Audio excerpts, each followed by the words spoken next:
Sino mang nakapag-road trip dito sa Occidental Mindoro, guys? Ito ang aming naranasan, guys. Ito yung aming ginawa from Manila. Meron kaming 4 wheels and then naniroro namin and then pagdating namin dito sa Abra de Ilog, yan na. Dire-diretso na to, guys. Kaya yun. At isa lang ang napansin ko dito, guys, sa kanilang area. Malinis yung daan, guys. Uy, wala kaming flood control projects dito, guys, ha? Baka isipin nyo. Hindi po kami ganon. Ayun, guys, oh. Tignan nyo naman, ang linis, guys, oh. O parang wala kaming makasalubong dito, guys, oh. O, diba? Ang saya, ang linis ng kanilang mga daan. O, diba? Ayos, sino nang na-experience dito, guys?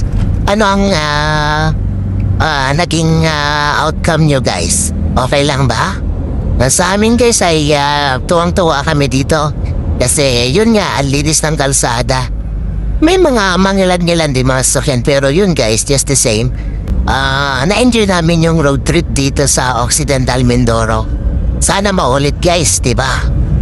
Ayos, diba? Para na!